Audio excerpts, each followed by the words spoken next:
There is serious buzz in this building because this is the matchup we've all been waiting for.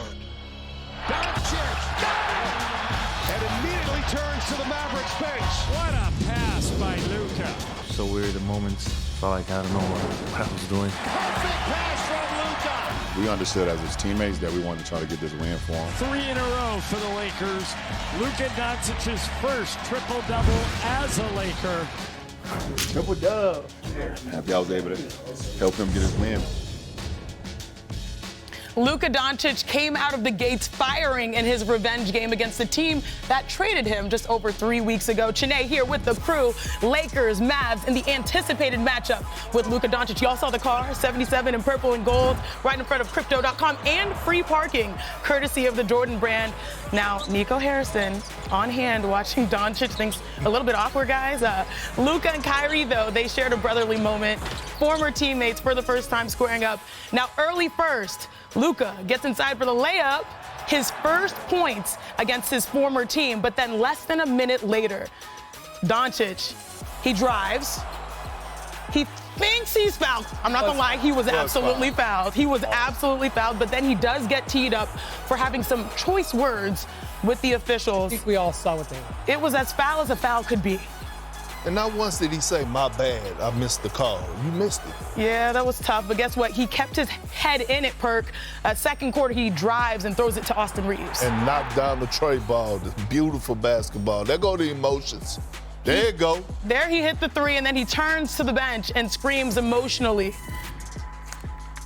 Now, heading to the second quarter, this is the pass. And it was on time, on target. Austin Reeves had no choice but to knock down that tray ball. Look at that pass. He literally eyes in the back of his head stuff right there. Like, he didn't even, peek. He just knew where you'd be. Here's how you know it's a hell of a pass. The crowd gasps while the ball is in the air.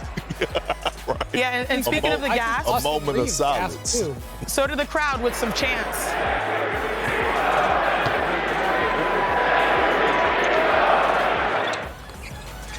Thank you, Nico. What does Richard say? Stay petty so you don't have to get petty a few possessions later. There's more passing to Vando. I mean, another highlight reel pass. Who said Luka couldn't play with pace? Okay, he's doing it on offense. Wendy, fourth quarter, LeBron James, he would take over. Look at this pass down the floor. Wayne Wade LeBron stuff right there. What a play, what a lay. You like that one? Nice layup. Nice layup. Nice layup. Okay, 7 minutes left, LA up. Y'all, Clay? Vintage Clay in the fourth. Clay was cooking, Tim. This was Splash Brother type of stuff. Look at Mark Cuban. Cuban likes, he's wearing Luka ones, but he still loves his Mavs. But you can't leave that man wide open. LeBron James knocks it down. Y'all, this was a good one from start to finish. Mouse in the house. Too big, too strong, doesn't matter how old. We used to see that with Braun and AD, but now Braun is AD. He's going to have to be both. Absolutely. And speaking of AD-type plays, LeBron James with the putback. I mean, how does he do that at 40? Doncic would finish with 19 points, 15 rebounds, 2 assists. They get the win. Here's the Don after the dub. I mean, yeah, you know, Kai is my hermano. We go way beyond basketball, so it was good to see those guys. Like I said, we went through wars together, and it was really fun to see them all. I mean, the closure is going to take a while, I think. You know, it's not ideal. But, you know, like I said, I'm glad this game is over. You know, it was a lot of emotions. But we go little by little, you know, and every day is better. Now, with the triple-double in his first game against the Mavericks, Luka joined LeBron and Russell Westbrook as the only players with a triple-double against all 30 current NBA teams. Luka also became the 8th player with a triple-double in his first game against his former team.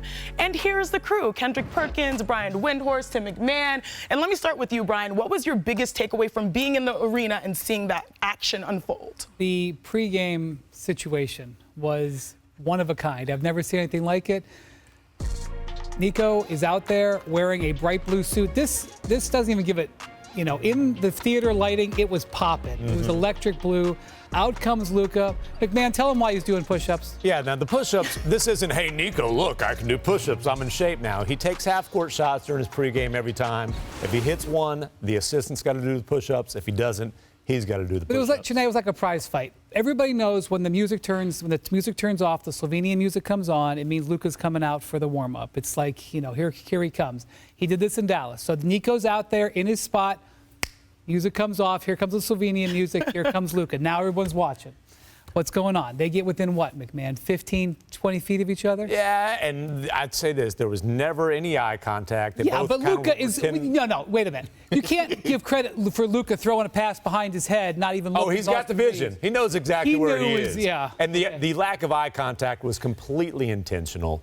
And honestly, it was a continuation of what happened between those two guys all season long in Dallas. The disintegration of that relationship is part of the reason that Luka Doncic is now in Los Angeles. There was an opportunity there that was over there for either of them to go and speak to the other one. It was totally there for 10 minutes. Neither one made the move, and it was fascinating to watch. You know what's crazy? We're talking about two people. One is a player and one is front office personnel, and the beef potentially that was unspoken between the two. How about Perk? Between the lines, what's your biggest takeaway? All I kept hearing is when Luka got to L.A. is, can it work?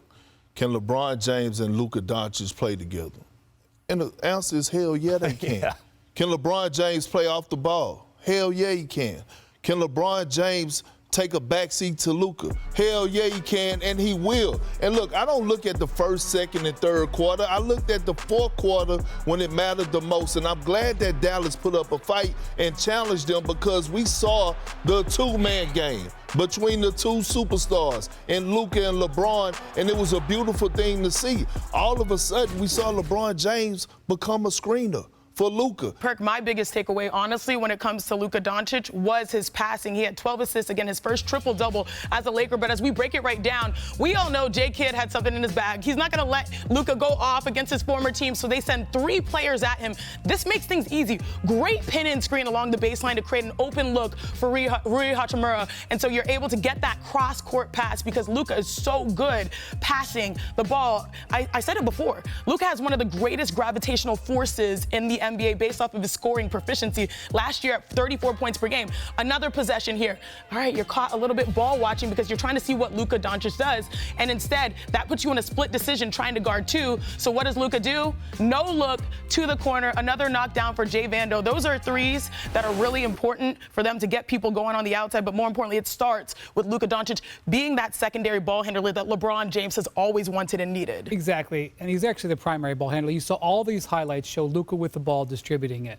That means it's just less on LeBron. And in the fourth quarter of this game, it could have gone either way. LeBron scored 16 points because he had the energy to do it. And that's really the Lakers' core game plan. Look, I know we're talking a lot about the Los Angeles Lakers, but my biggest takeaway was, okay, the Mavs, they were in this game without Anthony Davis. There's a winner, but there's also a loser. And here was Jason Kidd and Kyrie Irving on playing against Luka for the very first time. He was Luka. He, drove it, made plays, and then also finished. Probably had some looks that normally goes down for him, but he was, he fills up the stat sheet like no other players. Awkward as It's awkward, but now I could talk about the emotions of it. For me, it was respect there before we played together, but then playing with him, he's just an innocent kid at the same time, just ultra talented. Whole world's in front of him. You want to protect people like that too, because I feel like sometimes people come at him crazy. So my goal was just to protect him, man. And that's why it goes deeper than basketball. Been out a few times where just our families have connected, and this is one of those lifetime things for me. I think he feels the same way. If he doesn't, I'll put him in a headlock. Oh my goodness. You guys, I feel like I didn't address Tim properly. Howdy, Tim. Howdy. After the loss, though, how should the Mavs feel moving forward? Yeah, and look, the Mavericks obviously aren't close to whole right now. And the guy that they targeted to get in the Luka trade is in street clothes, unfortunately. And Anthony Davis and Derek Lively II both got in a little bit of work. The Mavericks are optimistic they're going to have them for at least 2 or 3 weeks at the end of the regular season. They're just trying to keep their heads above water right now. So you don't get moral victories, you don't get participation ribbons for being competitive, but they're not going to know what they have until they get those two guys back? Listen, this franchise is in great hands, led by Kyrie Irving. I expect this Mavs team in the next 2 to 3 years to hang a banner in that arena, right? When you think about what they have right now, Kyrie Irving leading the charge. You bring back Anthony Davis when he come back from injury. Those athletic bigs that are hard to come by, and Daniel Gafford and Derek Lively, they have the pieces. And last night we saw that they're going to compete. They have a great head coach in Jay Kidd that actually took this team to the NBA Finals. I expect the Mavs to win a championship in the next 2 to 3 years. But last night just showed us that you should be optimistic if you're a Dallas Mavericks fans, because your role players were competing at a high level to even challenge Luka and LeBron James last night. They didn't win the game, so they're not going away happy, but it wasn't a disaster. Luka did not embarrass them. They really were in this game all the way till the very end, and the Lakers had 11 baskets in the paint in the fourth quarter. They had 22 fourth quarter paint points, and that happened largely because the big man situation hugely favored LA. If they meet again later, whether it's in April or it's in the playoffs, that will not be the case. So it wasn't the end of the world. Luka wasn't the only, Dallas-related person that slept well last night. I mean, the vision for the Mavericks is they've got the biggest, most athletic front court in the NBA. Last night they started 6'7" two-way guy, Kessler Edwards at center. Yeah, that's true. That's a good point.